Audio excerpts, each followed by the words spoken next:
Hello, and welcome to Hedgehog Storytime, where I read my weird original fiction. The following story is part of the Mayhem Cerebrum project, linked to the playlist in the description below. Yes, you have to read them all. No, that is not a request. I've been watching a lot of Storage Wars. I specifically started watching Storage Wars to research this episode.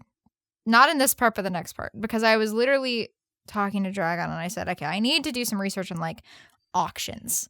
And he said, well, let's sit down and let's watch Storage Wars because it's all about auctions.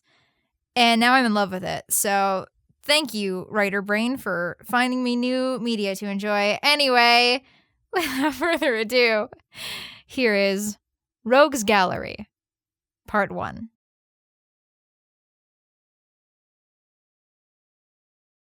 Restarting an entire economy and cleaning up a city whose infrastructure had been left to fall entirely to ruin was proving more difficult than Bake had thought.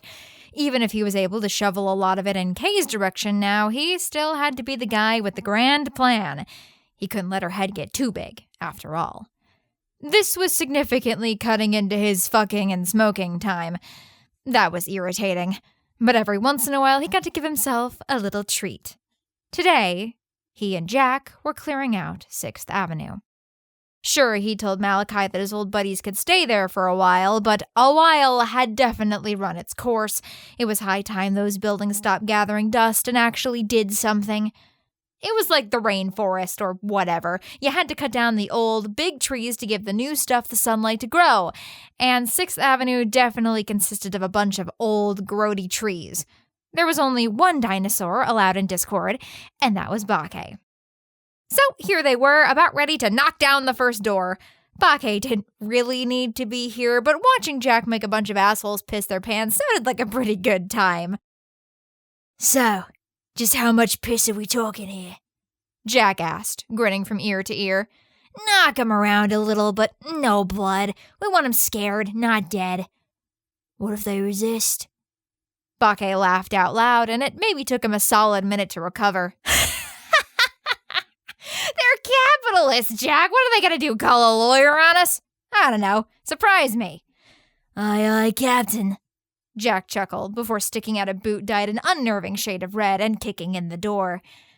They had no idea what to expect on the other side. The building apparently held some sort of exclusive lounge, but they almost expected it to be empty. It was early in the morning after all, and didn't businessmen like to wake up right around the time that Bake lost consciousness most nights? The joint was certainly quiet, but it was occupied. Several well-dressed dick cheeses were passed out in the front hall, jackets used as blankets or missing. One had his tie around his head. Well, good to know they sin like the rest of us. Bake shrugged. Jack kicked one of them in the side. Oi! He growled, but all the man did was groan a little. And here I thought we were going to be out of our depth with this one. Bake winked at Jack, then pointed a finger towards the nearest light fixture. Every bulb in the joint started glowing and humming violently before every single one shattered simultaneously with a deafening pop and a tinkling of broken glass. All right, listen up, fuckers. Bake's voice came out much louder than should have been physically possible. This is your official wake-up call, both literal and metaphorical. The big boss man has come down to the cubicles to perform yearly layoffs, and I want your offices cleared out by, well, now! You don't have to go home, but you sure as hell can't stay here. By this point, most of the suits were waking or already running. Bake couldn't help noticing with a hint of satisfaction that many of them looked haggard or even hunted, with large bags under their eyes and anxious expressions on their faces. Discord had all types, of course, and he was hoping that some of them would decide to integrate back into Discordian society. Not everyone could be a drugged-up party animal after all, just most everyone. But it was important to break up this coalition once and for all. They were already on their way out with Malachi gone, but if there was one thing Bake had learned recently, it was not to take any fucking chances. Of course, not all of them left peacefully. A few were still a little drunk or desperate. One man straightened his tie and walked right up to Bake, his fists clenched at his sides. He would have almost been a little intimidating were it not for his hair sticking up in about 5 different directions. What if we refuse? He asked. Puffing out his chest, he was just about as tall as Bake and probably had about 50 pounds on him to boot. Bake simply smiled. "Careful," he intoned. "Lay one finger on me and I'll have to call security." "I'd be impressed if you could before I punch your lights out." The man grabbed his collar, but he frowned when Bake's expression failed to change in the slightest. He followed his gaze back over his shoulder, only to immediately receive a punch in the face. He let go, reeling, and Jack wrung out his knuckles, laughing as the bigger man recovered. "Surprisingly not as thick as I thought it would be." The man shook himself and lunged towards him, but Jack ducked under his swipe and tripped him from behind. As the man lay sprawled out on the carpet, Jack flicked out his switchblade and leaned over him, pressing the tip to his throat. "I've been told I'm not supposed to cut anyone today, but I just want you to know that I never forget a face, especially a posh one like yours." He held him there for a moment, before Bake clapped him on the back. "All right there, Jack. Let's throw him out with the others." They grabbed the now frozen stiff man under each of his armpits and tossed him out onto the uneven street. The rest of the floor cleared out very quickly, and the two of them hardly had to lift a finger. They leaned against the banister of the staircase and occasionally waved at the dirty looks that got shot their way. "Geez, if they're all this easy, we'll be high by noon." Bake grinned, but Jack shook his head. "I wouldn't light up quite yet, mate. We haven't gotten to the upper floors yet. Suits up there have got more to lose, but they're gonna entrench themselves in, I reckon." "Then let's make this interesting. 5 Bones says I get through more offices than you." "Cool. I'll believe that when pigs fly." He grabbed Bake's outstretched hand. "You're fucking on." He leaped up the stairs, but Bake held back a second. "Jesus, it's dark in here." He frowned. "Who turned out the lights?" "Oh, wait, that was me." He flipped a nearby light switch, and the hallway was bathed in a yellow glow once again, just as if nothing had ever happened to them in the first place. By the time they reached the top floor, Jack was winning by 3 points, though Bake insisted that the guy he'd accidentally split in half should only be worth 1. Once Jack kicked in the very last door, they found themselves face to face with a large, balding man half hidden behind his desk. "What gives you the right to force us out?" he asked with a shaking voice. Bake smiled. He'd been waiting for someone to ask him that. "Well, that's simple," he said. "I own them." "My lease was with Malachi, not with you." But you see, when Asshat McGee bought these buildings, do you know what name he put them under?" The big man shook his head.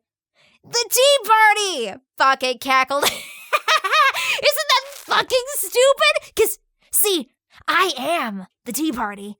So now, they belong to me." "Why do you want us gone so badly? I'd be more than happy to sign a new lease." "Well, a lot of reasons, really, starting with the fact that I don't really like your face." The big man did not laugh along with his really funny joke. "But really, I'm gonna sell them. Auction them, actually. Get them in a variety of interesting hands. Better than letting them rot once you guys are all gone. Now, are you gonna keep asking stupid questions, or can Jack kick your ass now?" Just one more," he said, regaining a little of his dignity. "What happens if I refuse?" Jack and Bake paused, then turned to grin at each other. Unfortunately for the big man, he was about to find himself Jack's second victim of defenestration that week. It was only a few days later that the main room of that very same lounge was converted into a temporary auction hall. Sure, they could have used the stage underneath the clock tower, but Discord's elite might potentially find that location distasteful, what with its proximity to the gallows that were once again seeing regular use. And as loath as he was to do it, Bake would have to cater to them today, at least if he wanted them to actually bother taking these empty fucking buildings off his hands, because today was, of course, auction day. Yet, for all his complaining, all he really had to do was show up and put on a good show. Kay was the one who did most of the work in setting up this whole event, mostly because, A, she was the only member of the Tea Party with any sense of class, and B, she was also the only one who knew who most of these people were. Even if half its population was technically immortal, the faces still changed after 50 years. At the very least, she'd been able to bully Jack into setting up most of the chairs for her. "So, he stuck you with all the work again, did he?" he asked. "Yeah, well, that's me, glorified party planner." She looked like she wanted to say more, but was cut off as Bake slid through the doors, 30 minutes after he said he would. "Oh, hell no." She frowned after glancing up at him. "What?" That's the same shirt you were wearing yesterday. I can smell the skunk weed from here, plus the green's fucking tacky. Tacky? He tried to protest, but Kay pushed him right back out of the room before he could get a word in. Jack rolled his eyes and chuckled before returning to the chairs. They came back 20 minutes later, just before the doors were supposed to open for the initial reception. Kay had changed into a tight black and white number, held together in the middle by a half corset. She'd also gotten Bake into a gray button-down and slightly cleaner shoes. He did not look happy about it. How come Jack doesn't have to change? He huffed. Because Jack is just going to stand in the corner of the room and growl at people. Also, I think he might bite me if I tried. Well, what if I bit you? You don't have quite the torque he does. At least I have to assume on his end. Jack wanted to ask why she knew how hard Bake could bite, but ultimately decided that he didn't want to know the answer. She was right, anyway. The issue was quickly dropped as the first guests began to arrive and mingle. As she predicted, Jack skulked off into a corner as soon as it got a little crowded, but Bake didn't have that luxury. He was the host of the auction, after all. Kay instinctually made to grab his arm to make sure he didn't slink off somewhere when she wasn't looking, but a second later she glanced up at his face and remembered that she didn't have to. If being sober in a crowd caused him discomfort, he certainly didn't show it. Well, more sober than usual, anyway. He greeted every single person they ran into like they were an old friend. She imagined that some of them probably were. As much as Bake was a man of the people, he could maneuver his way through this crowd nearly as effortlessly. Kay supposed that since this group primarily consisted of avant-garde artists, prominent business owners, and mob bosses, it wasn't really your typical society gathering. She almost grew confident enough to leave him on his own, but just before she took off, he grabbed her arm. Hold it there, he whispered. Where do you think you're going? To get a drink? Okay, one problem. I don't know who any of these people are. Kay was ashamed to admit she'd forgotten. All right, let's go over the people you actually have to worry about. She steered him over first to a slightly quieter corner of the room where an older man in a waistcoat was conversing with a tall woman in a loose-fitting kimono. That's Mr. Debonair, she explained. He's the president of the Merchants Guild. Debonair? Rudy? He interrupted. Yeah, that's his name. Why, do you know him? Do I? We go way back. Jesus Christ, he really sobered up. Hey, Big D! Bake, still gripping Kay's arm, sauntered over to the man, dragging her behind him. Debonair looked up, surprised, before a smile broke out across his usually stern visage. Bake, old chum, I've been looking for an opportunity to speak with you. I would have come over sooner, but I didn't recognize you. This is certainly a change. He gestured to the old demon's physique. Yes, well, I thought it a little more dignified given my position. Last time I saw this guy, he was rocking this fucking goth twink. Bake explained to Kay, who was honestly having a little trouble believing it. Oh, you know Kay, I bet. He continued after Debonair turned to her as well. I don't think there's anyone who doesn't, he said diplomatically before briefly taking her hand, though he didn't go far enough to kiss it. And this is Kimiko-sama of the Yamashita family.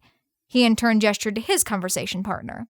Bake certainly did kiss her hand. Of course he did, as she was fucking smoking. At least, that's probably how he was putting it in his head right now. Her dark hair was pulled back high off her face and pinned at the back of her head with an ornate brooch. Though it wasn't quite as intense as a geisha's might be, she had powdered her face and done her makeup in a similar style, which lent her an otherworldly sort of quality. Yamashita? Sorry, must be from after my time, but I guess all of Akumacho is. I hope things don't get too hairy for y'all, what with the switch up top and all. Kay tensed. That was nearly an accusatory sort of question. But Kimiko simply smiled. Though we may have flourished in his lordship, we are no friends of Malachi's, she stated. In fact, my family in particular is looking forward to the change. This auction could certainly be a first step in expansion for us beyond the Akumacho. We would be the first family to do so. Well said, Debonair cut in. The Merchants Guild feels just the same. They were sucking up.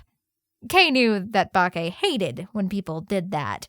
She even felt him tighten beside her for just a moment, and she prayed that he didn't say something stupid. It is a shame that you are only limited by the bones your guild has allotted you, Kimiko continued. That could limit your bidding. We're confident we have set aside enough for the occasion. The moment passed, and Kay let out a big breath. They spoke for a few more minutes and moved right along. All right, that took longer than expected, so let's go fast. Kay sighed. She beckoned Bake a little closer to the stage to get a good view of the whole crowd, and he put his arm around her waist as she spoke quietly. First, she gestured towards the center of the room, where the more artsy types were doing what they did best, being very bright and very loud. Over there are some of the theater directors, artists. Oh, and I think that might be the editor of the Lowball. She pointed out a scraggly man with a mop of carrot top hair and a notebook. They're mostly here to be here.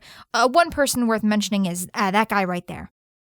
At the center of the group was a man in a very nice suit jacket, a pair of sunglasses hanging from his collar. It looks like he profits from art more than he makes it. Ding, ding, ding. That's Marcus Pearson. He's a pretty popular music agent and producer. I heard he just signed that band Doesn't Matter recently. He's probably here to check out spaces for a new studio or something. I hear he's been looking to get one of his own. Cool. She could tell that Bake was already getting bored, until a moment later his eyes widened slightly. Whoa, who's that? His gaze had landed on the far corner of the room, where a woman was standing apart from the crowd. Kay immediately saw why he'd locked in on her. Her skin was a bright shade of red, and she seemed to also be in possession of a tail, which flicked impatiently behind her. Half-Light. Kay struggled for a moment. Miriam Half-Light. She's the unofficial head of the Brigadiers Club. Oh, wait. Shit. They're, that group of treasure hunters, yeah? Well, nowadays they like to claim they're a more academically oriented endeavor, but pretty much, yeah. They'll grab any plunder they can get their hands on from anywhere in the cosmos. Bake probably would have asked her more, but he also possessed the attention span of an overstimulated goldfish. Oh, hey, I know that guy. He turned suddenly towards a skinny man with blonde hair and square spectacles. God damn, it's been a while. Hey, Cowell! Kay would have followed him, and in fact took a step to do just that when something stopped her in her tracks. Someone new was standing in the doorway. Just how long had he been there? It was someone she knew all too well. Ugh, she sighed. Holiday. This was not good. He was the last person she wanted to see here. She better go over and distract him before he found Bake. My dearest Kay, I must say you look ravishing today. Finally, Kay got her hand kissed. He even tipped his top hat and winked at her. If he hadn't had an incredibly obvious ulterior motive, she would have been flattered. Thank you, she said, trying not to grit her teeth. How long have you been here? Only a minute or two. He grabbed a glass of champagne from a passing waiter. I wanted to scope out the scene before making my presence known, but I must say I'm a little surprised. Holiday tilted his head and leaned on his cane in what appeared to be genuine confusion. You told me that you worked for Bake. You never told me you were his woman. The phrase hit her like a trolley car going downhill. She'd never heard someone say something like that so genuinely, though she didn't miss the small hint of malice in his voice. How could she play this off? You really take your old-timey gentleman shtick seriously, huh? She laughed. I'm nobody's woman. Holiday almost looked amused. This may come off as terribly rude, but if you don't mind me asking, just what is the nature of your relationship? I never lied. Like I said, I work for him. He thought about that for a second, and just how much of this work involves doing anything besides lying on your back? Kay's eyes widened, and it took everything she had not to punch his smug fucking face. If you're implying that he pays me to sleep with him... Yeah, I mean, why would I need to pay her to sleep with me? A thin arm snaked its way around her shoulders, and Kay groaned. You have the worst timing. You know that, right? Bake was wearing his most confusing, shit-eating grin as he glared at Holiday. Despite this, the demon didn't so much as twitch. So, how did you manage to worm your way in here, huh? The door. The smile dropped off Bake's face. You appear to have left it open. Holiday leaned on his cane, appearing entirely at ease. Just as Kay was about to wiggle away and let them do whatever it was they were doing, Bake turned to her. Kay, I thought you said you got rid of this crusty fucking customer. She sighed. If anything, I only got rid of Bourbon Street. And you never said anything about coming for a personal visit. Holiday winked. So I have followed the terms of our arrangement. It's just me today. Leave it to a fucking demon to get caught up on pedantics. Bake huffed. Fuck off means fuck off, you know. Fuck off can mean a lot of things, my good sir. All right, asshat, then what are you doing here? Holiday's smile broadened. Well, ideally, I'd like a drink and a rematch. Name the time, motherfucker, but I'm here on business today. I heard you were auctioning off some very nice buildings, and I thought to myself, well, if I can't bring Bourbon Street here, why not acquire a space for an entirely unrelated casino? Well, then, I wish you the very best of luck. You're going to need it. Speaking of which, it's time to get started. There's a lot of other people who are looking for the exact same thing you are, Bake said between gritted teeth and turned on his heel. Nice to talk to you again. Kay waved sarcastically before following behind him. Between the two idiots, only one of them had reduced her to an object to be purchased, though it was a bare minimum win on Bake's part. She caught up to him after a minute of pushing through the crowd. At some point between now and then, he'd started grinning maniacally. That little shit thinks he can just waltz right into my city. Jeez, relax. Kay rolled her eyes. You know this is exactly what he wants, right? Don't worry. She smirked. I've got a plan to deal with him. Truth be told, Kay already had a plan. She'd had one since Bake had first told her about this auction, but this way, she could kill two birds with one stone. Or, rather, humiliate two douche balloons with one bid. Whatever you preferred.